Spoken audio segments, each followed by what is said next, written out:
My parents are well off. We always had a nicer house than the neighbors, a newer car, longer vacations, and I used to think they earned it all. But the truth was different. All that wealth, the security, the respect, the reputation, it wasn't theirs. It came from my grandfather. And the most shocking part? It was meant for me. In his will. By his choice. And they did everything they could to make sure I'd never find out. Sometimes all it takes is one wrong step, and your whole life unravels. This is my story, the one that changed everything. There was always something different about my grandfather's house. Like the walls held their breath. Time didn't move in there. It paused, settled into the wood, the smell of pipe smoke, and the thick curtains that swallowed the sun. After he died, no one rushed to clean it out. My mother just waved it off. "If you want to deal with it, be my guest. Nothing for us there." Like he'd been a stranger. But he wasn't. Not to me.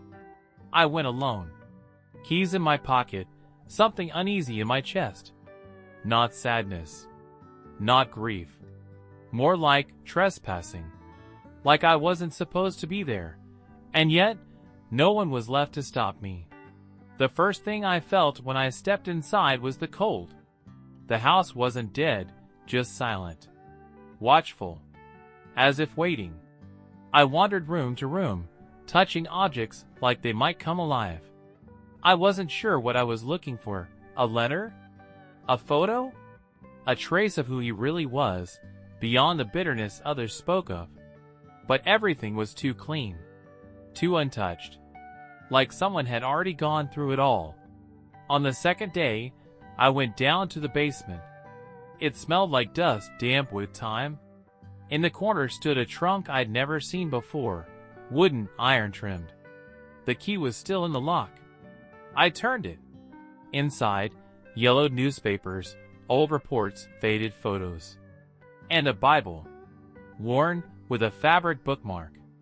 That's where I found the letter. It was tucked between the pages. I knew the handwriting instantly. My mother's. No date. No name. Just the first words. "If you're reading this, then things have gotten out of control." I didn't know what I was about to uncover. But I knew this wasn't just about cleaning out a dead man's house. This was the beginning. I sat on the cold concrete floor of the basement, the letter trembling in my hands. It felt like I wasn't supposed to read it. Like I cracked open something sacred. A confession meant to stay buried with the ones who wrote it. But I kept reading. Slowly. Line by line. Out loud, to myself. The words gripped me like thorns. "You'll never know what he was really like. And you won't understand why I did this. But one day, you'll find this letter. Unless your father burns it first. But if you're reading this, it means he didn't." I reread that paragraph. Again. Again. If you're reading this, it means he didn't. This letter was written for me. And yet, no name. No. Son. No. Mike. Just fear. Regret. Anger. And something else I couldn't quite name. Guilt, maybe. I stayed silent all these years. They said it was for you. For the family. But we were just afraid. Afraid of him finding out. Afraid of you finding out. We feared your grandfather. Because he knew the truth. Because he could change everything. I froze.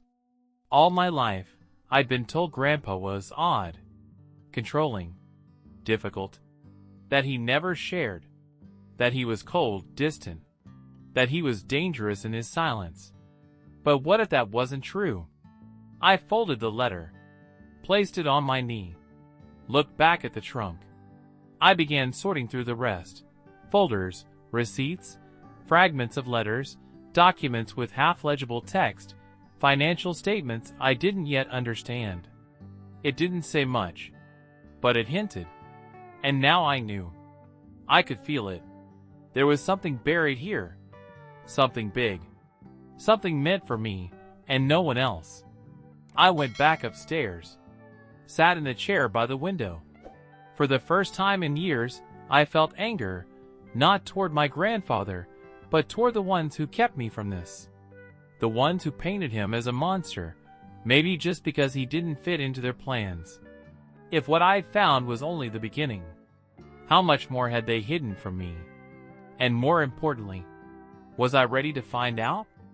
I went back to the basement the next morning. I hadn't slept. Every creak in the old house felt like a warning or a memory. And I couldn't shake the feeling that someone, somewhere, didn't want me going back down there. This time, I approached the trunk with care. Slowly, one document at a time, I pulled everything out. Folders, envelopes, loose papers. At first glance, it was a mess. Numbers, dates, contracts. Nothing made sense. But then, patterns. Everything pointed to one particular stock portfolio, one specific company. A small factory I vaguely remembered hearing about. A family-run business that had been sold off long ago. Supposedly that's where the family money had come from. But there was more here than a simple sale. Revenue reports. Letters with buyout offers. Handwritten notes in the margins. Calculations, timelines. Like my grandfather was tracking something or someone. At the bottom, a list. Names. Most were crossed out. Some I recognized. Others I didn't. But one name remained untouched. Mine. I sat down, papers spread around me. This wasn't just bookkeeping. This was deliberate. He was planning something. Leaving something behind. Maybe he even knew he wouldn't make it, and this was his way of talking to me from the other side. Then I found another envelope. Hidden inside a folder, wedged between pages, like someone had hoped it'd be missed. It was marked with just 2 letters. M.C. Michael Carter. Me. My hand shook as I opened it. Inside, a single note. If you found this, it means they didn't destroy everything. You're smarter than I hoped. Keep going. Find the will. Your name is in it. They took the rest. But the truth is still here. In this house. D. I stared at the paper. He knew. He knew everything. And he left me a way to follow. That morning, I walked through the house like I was stepping across landmines. Every floorboard creaked like a warning. Every shadow whispered suspicion. I no longer knew who in my family could be trusted, or if they ever could be. My grandfather's note haunted me. They took the rest. But the truth is still here. Find the will. But where? Where would he hide something so important if he knew he couldn't trust the people closest to him? If he suspected his own daughter, my mother, might try to erase him from memory? I started with the obvious. Drawers, cabinets, bookshelves, photo boxes. Nothing. Everything was disturbingly tidy. Too tidy. As if someone had already combed through every inch of it. But Grandpa didn't think like others. I remembered something he'd told me once when I was a kid. The most important things aren't out in the open. They hide where no one thinks to look, because everyone assumes they already know everything. That's when it hit me, the attic. I climbed the stairs slowly. The smell of dust, wood, and old cloth filled my nose. A narrow beam of light came through a small window, cutting through the gloom like a finger pointing somewhere specific. I scanned the space, boxes, blankets, faded paintings. Then, in the far corner, behind an old grandfather clock, I saw it, a thin metal box, bolted to the floor. It didn't open easily. I had to find a screwdriver. My hands trembled as I worked the lid loose. Inside was only one thing. A sealed envelope with a wax stamp. On the front, in beautiful handwriting, Testamentum. Michael Carter. My name. I stood there, frozen in the half-light. He had left everything to me. And they knew.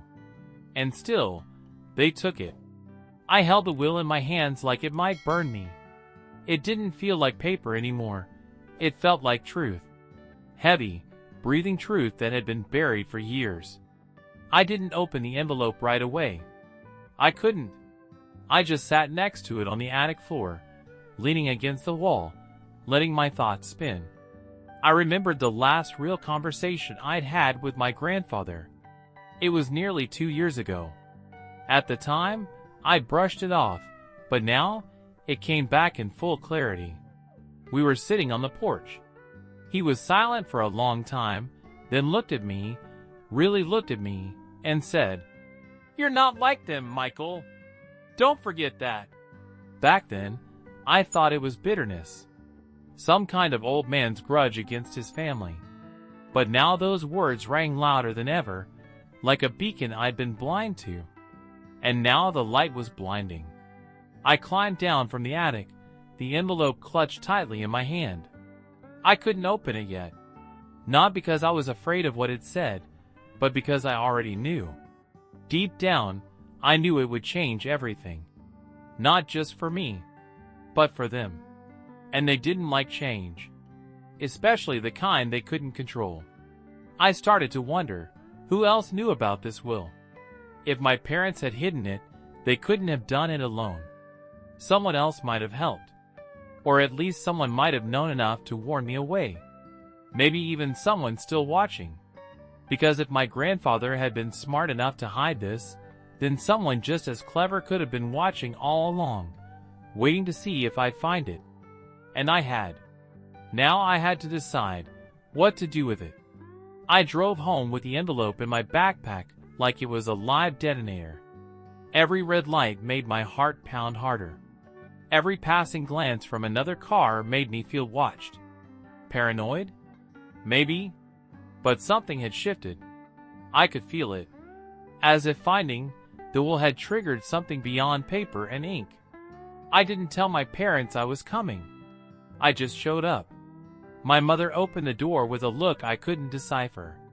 It wasn't surprise. Not happiness either. Something in between fear and irritation. "What happened?" she asked. "We need to talk." We sat in the living room. My father came downstairs a few minutes later, still in his robe. He didn't say anything at first, just sat down opposite me, fingers clasped tightly in his lap. I pulled the envelope from my bag and laid it on the table. They both froze. "Where did you get that?" my father asked, his eyes not meeting mine. "Where Grandpa hid it," I said calmly. "In a box you somehow didn't find. Or didn't want to." Silence. The kind that rots walls. "We thought he destroyed it," my mother said, voice barely above a whisper. My father turned to her sharply. "You were told to stay quiet." That's when it hit me. They knew. All along. They'd played me. Played with my life like it was something to be rewritten, restructured, redirected. But they'd lost control. "It names me," I said. "I have a right to know everything." "No," my father snapped. "You have a right to what we decide to give you. Nothing more." It wasn't shock in his voice. It was fear. A fear too familiar, the kind that doesn't fade, just simmers. Like they'd been preparing for this day and hoping it had never come. But it had, and I wasn't a kid anymore.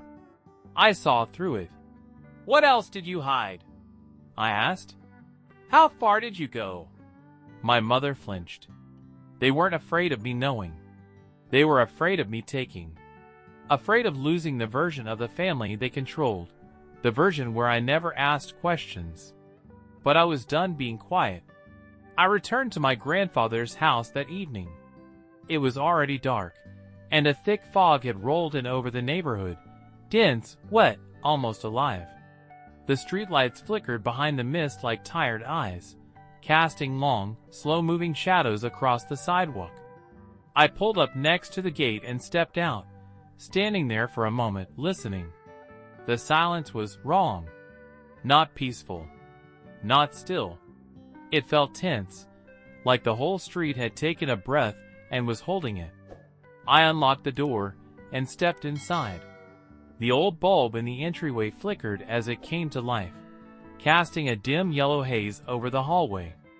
I locked the door behind me, dropped my backpack, and walked to the staircase. Something was pulling me upstairs, back to the attic, back to where I found the will. I couldn't explain it, but I felt it. A pressure in the back of my skull, a quiet insistence that I'd missed something. Upstairs, the light from the attic window had nearly vanished, swallowed by the fog. I switched on my flashlight. The beam swept across dust particles, cardboard boxes, and a door. A small wooden panel set into the far wall. I hadn't seen it before. No knob. Just wood. I walked closer, paused, listened, and then a sound. Soft, barely audible, like a breath, or the shifting of weight on old stairs. I spun around. Nothing behind me. Just the house. Quiet. I backed down the attic steps slowly, heart pounding. Every creak echoed louder than it should have. I moved through the hallway into the kitchen and froze. The back door was open. Wide open. I hadn't touched it. Someone had been here. Maybe they still were. I wasn't alone anymore. Sleep wouldn't come. Even after I locked every door and window, even after circling the house 3 times, checking every creak and corner, the silence brought no peace. It only made everything feel sharper, louder, like something just under the surface was still moving. I needed to do something. Anything. But really, I just needed to keep going. I couldn't stop now, not when it all felt so close. I opened the old cabinet near the stairs and pulled out my grandfather's photo albums. They were perfectly arranged, chronological, labeled, untouched by time. Every page smelled like dust and history. I wasn't looking for memories anymore. I was looking for shadows, for absences, and I found one. A picture in the backyard. I was maybe 6 years old. Grandpa on the left, my mom on the right. And in the background, half obscured by a tree's shadow, a tall man. He wasn't smiling. His head was turned just enough to blur part of his face, but I could still see enough. I didn't know this man. I flipped the photo over. Just 2 words written in pen. 1989. Just the 3 of us. 3? But there were 4 people in that photo. I kept turning pages. Another photo, a birthday, I think. That same man again, standing in the corner. Never centered. Always fading into the edge of the frame. He was never labeled. Never acknowledged. Not once. The last page was blank, except for one torn space where a picture had been removed. Below it, faint ink smudges spelled out 4 chilling words. This was not meant. My blood ran colder. Who was he? Why erase not just his face, but his existence? They hadn't just hidden the truth. They tried to erase it. But now, it was coming back. He was waiting at the gate. I knew immediately he wasn't just a passerby. His face wasn't unfamiliar. It was buried. As if I had seen it once, long ago, and tucked it away in some quiet corner of memory. Maybe in that photo. Or maybe in my own reflection. Michael Carter? He asked, his voice steady and low, aged but sure. That depends on who's asking. He gave a faint smile. James, old friend of your grandfather's. We haven't seen each other in 20 years, maybe. I'm not surprised you don't remember me. I opened the gate. He stepped inside like he'd been here before. And maybe, once he had. Your grandfather talked about you a lot, he said. Said you weren't like the others. He was right, I replied. But why now? Why are you here tonight? He looked straight into my eyes. No hesitation. Because you opened the box. I knew you would. A chill ran through me. You knew about the will? I helped him write it, hide it, protect it, right up until the end. He knew what they'd do, how far they'd go to bury the truth. And he knew you were the only one who might go deep enough to find it. He reached into his coat and pulled out a photograph. The same one I'd seen. Me as a child. My mother. My grandfather. And him. That's you? He nodded. I wasn't just a friend. I was a witness. I saw everything. Heard everything. I remembered when they wanted everyone to forget. And now you have to decide what you're going to do with that truth. And that's when I realized this wasn't just about inheritance. It was about legacy. And I was the last one left to carry it. I didn't sleep that night. James and I talked until the sky began to shift from black to gray. We talked about my grandfather, about the years that were erased, about the names no one spoke anymore, not because they were gone, but because they had been removed. James held no bitterness, only memory.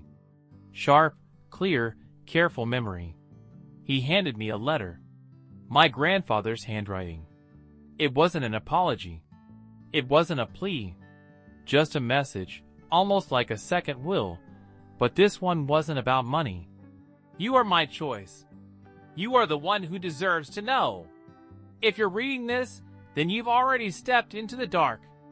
It will hurt, but lies hurt more.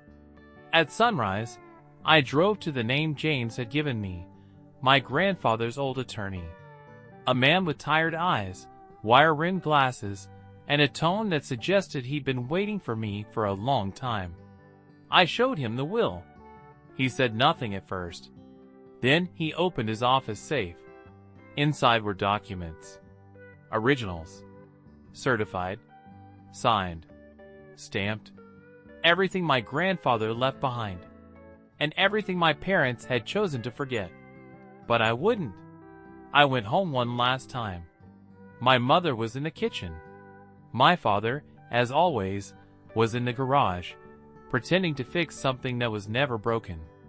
I stood between them, and I said, "My name is Michael Carter, and I know who I am." They didn't answer, but their silence no longer mattered. I wasn't looking for tears. I wasn't asking for the truth. I already had it. And now, I carried a name they tried to erase. But some names can't be forgotten. The house is different now. It hasn't changed. The walls are the same. The floor still creaks, and the windows still stare blankly into nothing. But I see it differently now. Because now I know what really happened here. I'm sitting in the chair by the window. That same shaft of light that once fell on a letter now stretches across the floor again. But this time, it doesn't feel like a warning. It feels like peace. I think about it often. Why didn't he tell me sooner?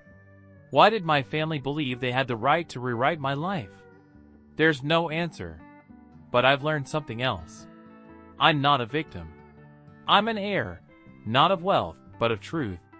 And truth, it's not something you're given. It's something you choose to carry, even when it hurts. Yes, they lied. They erased. They tried to shape me into something that served them. But I turned. I stepped away. I made the choice. Alone. Sometimes I still feel anger. Sometimes I mourn what never really was. But mostly, I feel quiet. Because now that the lies are gone, there's only me. And the silence. And, for the first time, that's enough. Subscribe to the channel and discover more real human stories.